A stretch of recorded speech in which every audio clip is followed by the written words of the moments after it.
The training grounds of Varek Station smelled like iron, ozone, and something the Felhuri called thren, a scent they had no human equivalent for, though Mara Ellison had come to think of it as the smell of things that are about to go wrong. She had been stationed on Varek for 11 months. Long enough to learn that the Felhuri were proud, hierarchical, and deeply suspicious of softness in any form. Long enough to earn exactly 0 points of genuine respect from the adult warriors who drilled in the outer yards. Long enough to understand, with the quiet certainty of someone who had been underestimated her entire life, that she was being tested every single day, and that most of the Felhuri expected her to fail. Mara adjusted the straps of her field kit and stepped into training ring 7. The adults stopped what they were doing and stared. This was normal. She had learned not to flinch. What was not normal was the sound that came from the far end of the ring, a high, scrambling rush of paws, a cascade of yips and chirps, and then suddenly, 12 Felhuri cubs, between 3 and 6 years old, breaking formation with the kind of unanimous, chaotic enthusiasm that made the supervising adults freeze in disbelief. They ran straight for her. Mara had barely a second to brace before the first one hit her at knee height. Then another. Then she was surrounded, small clawed hands gripping her uniform, tails whipping, ears pressed flat in what she'd learned meant delight rather than fear, and several of them attempting to climb her simultaneously. "Off," she said. "Off, no, you, Pip," I said, "off."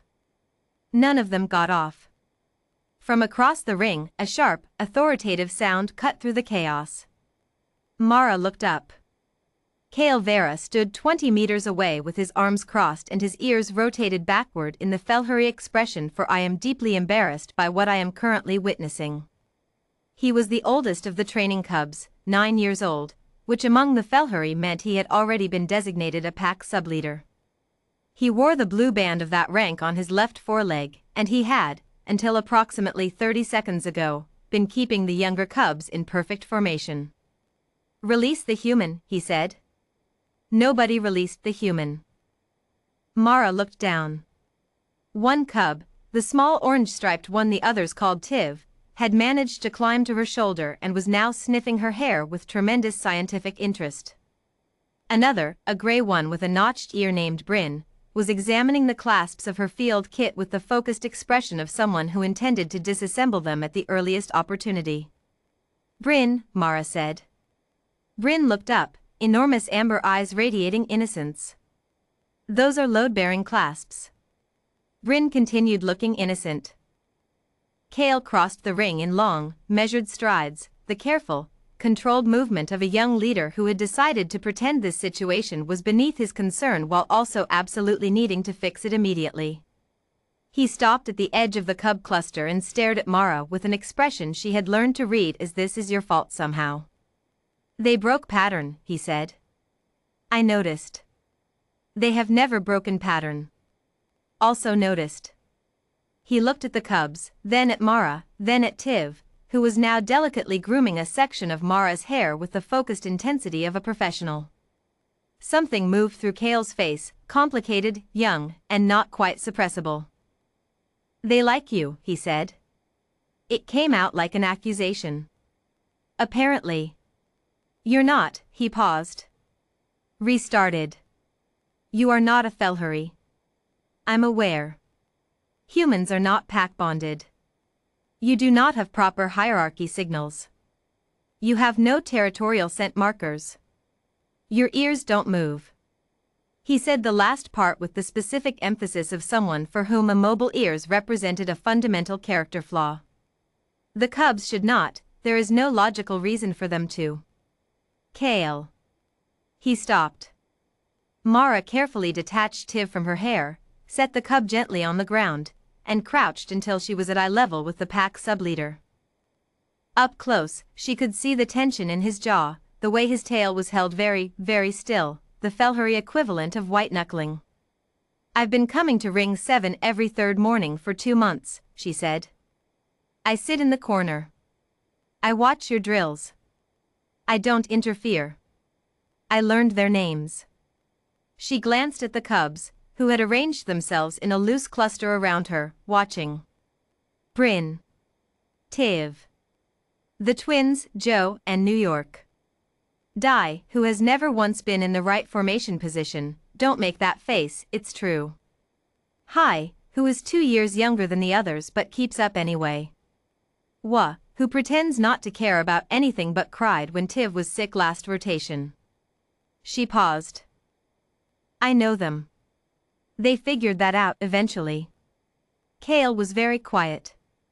Humans are not pack animals, Mara continued, but we are relationship animals. We notice. We remember. We come back, even when it's not required. Even when no one is watching. She met his eyes. Sometimes that reads like pack. Even to people who've never met a human before. Around them, the ring had gone very still. The adult warriors who had been watching with expressions ranging from amusement to disdain were now watching with something else. Mara didn't look at them. She kept her eyes on Kale. The young sub-leader's tail moved, one slow, careful sweep that she'd learned meant processing. Use, he said finally. What? Use. He said it again, differently, not like a word but like he was testing the shape of it. You said use. The others, they use your name differently. The human sounds. His ears rotated forward, just slightly.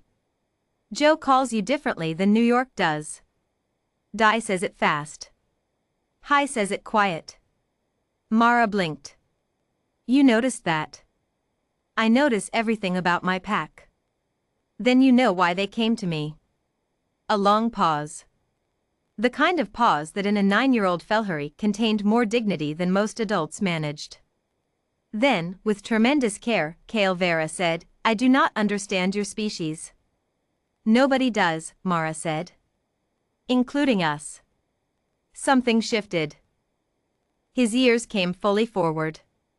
The elders say humans are dangerous because you do not know your limits. The elders are right. They say you do not understand when to stop. Also right. They say, he hesitated. They say you form attachments to things that cannot attach back. That you give loyalty where it is not owed. That this makes you. He searched for the word. Unpredictable. In a way that is difficult to account for. Mara looked at him for a moment. Then she looked at the cubs, at Bryn, who had given up on the clasps and was now leaning against her knee, at Little High, standing at the back of the cluster with enormous careful eyes, at Di, who was, true to form, slightly out of position. Yeah, she said. That's about right. Kale followed her gaze to his pack. To 12 cubs who had shattered 2 months of perfect formation discipline because a human walked into a room and said their names. When you run your drills tomorrow, he said slowly, would it be acceptable if the pack observed? Mara looked up at him. You want to watch me train? The younger ones asked questions about human movement patterns. It would be. He searched for the least undignified phrasing. Instructional. Sure, she said. You're all welcome. I warn you, human drills are boring to watch. Lot of repetition. No display. Repetition builds pattern. Exactly. He held her gaze for another moment. Then he did something Mara had never seen a Felhuri subleader do, he inclined his head. Not a bow, the Felhuri didn't bow, but a deliberate, conscious tilt, ears forward, eyes visible. The Felhuri gesture for I acknowledge you as something worth acknowledging. I will tell the elders, he said, that the cub's behavior was within acceptable exploratory parameters. That's very diplomatic of you. I am learning, he said, and there was something in it that wasn't quite a joke but wasn't entirely serious either, the first entirely unguarded thing he'd said to her in 11 months. Then he turned to the pack and made a sharp, precise sound, and 12 cubs immediately snapped back into formation with only slightly more chaos than usual. Mara stood, straightened her field kit, and walked to her corner of the ring. Behind her, she heard the drill resume, sharper than before, more focused. And just before Kale called the first command, she heard him say something to the pack in low Felhuri that her translator caught only partially. Pay attention. She is doing something. Figure out what. Mara smiled and didn't turn around.